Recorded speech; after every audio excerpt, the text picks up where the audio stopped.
Welcome guys to another video of Call of Duty Ghost Ashes, and to keep up with what I had told you yesterday, today I wanted to start a new commentary series that I've been wanting to do for quite a while, and I find this subject interesting, and what it is going to be called Weird History in world history. And today we're not going to start off with anything world history related. Well, it is world history related, but it is more of United States related, and the subject will be the LA air raid. Yes, most of you are aware of this, or some of you are aware of this, but let's start off. Alright guys, so the LA air raid happened in 1942 in the obvious location of Los Angeles. The reason why I'm doing this, first off guys, is to let you guys know about weird facts about history or weird historical events which happened, like I said, around the world, and what these major events will be just weird things that are out of the ordinary that a lot of people might not know or do know, but to me they're just plain weird. And being a history major makes it even better that I'm talking about it, because it's something I know very well. And the reason why I chose the LA air raid is because tomorrow is the anniversary of the infamous LA air raid, for several reasons why it is infamous. Most of you might be aware of the LA air raid because based on the recent movie of Battle of LA, so there have been some films of it. Even though Battle of LA was taking place in the present day, it differs from what actually did happen. Of course, the LA air raid happened in 1942. So let's get things started in what led up to the reasons why something like the Battle of LA could have taken place at the time it did. Alright, so just a couple of months before, Pearl Harbor had happened, which December 7th, 1941, was a military strike conducted by the Imperial Japanese Navy against the United States Navy base located at Pearl Harbor, Hawaii, however you want to pronounce it. So many of the people were in a fear of panic, distrust, and they were just panicking all together because they were afraid of another homeland attack that would occur on the western seaboard, because the eastern seaboard was pretty locked down tight with the Navy, and the western seaboard was just still open up for an attack because our main naval force there had just been destroyed quite a few months earlier. Alright, so on February 24th, 1942, an attack happened at Los Angeles. It was reported by land and sea, mainly more by land. That's what's made it more infamous than anything. Fort MacArthur was the fort in charge of handling the protection of the western seaboard from San Diego to LA.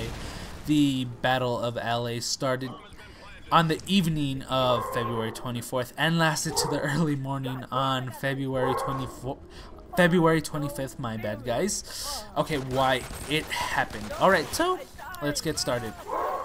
Well, in the evening of February 24th, there were reports of an unidentified flying object were reported in the sky. The radar had a hit on one flying object in the air.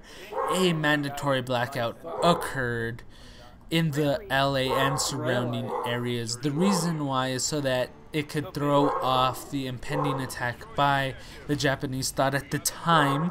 So, I mean, if a whole city's blacked out, I mean, they can't really make out any real identifiers of what to bomb, and they were mainly going to bomb probably the harbor of LA and main key factories that were helping produce ammunition at the time, and even maybe attack Fort MacArthur itself. So a blackout was something essential in order for this to take place. Alright guys, so let's move on.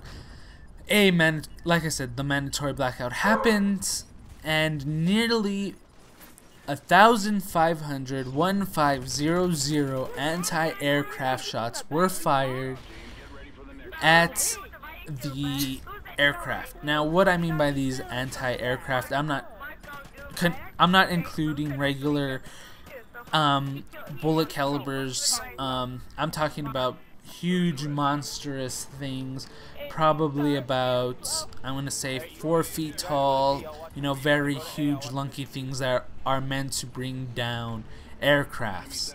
And the way they work is they are fired, they shoot up about how high the elevation is. Some were just direct impact, some just popped like a huge burst, like a cannonball burst, and kind of like a grenade, hoping that the shrapnel in the air would nick the aircraft. So there was a mixture of aircraft shots at this, and also all the way from 40 caliber to 60 caliber ammunition was fired at the aircraft itself.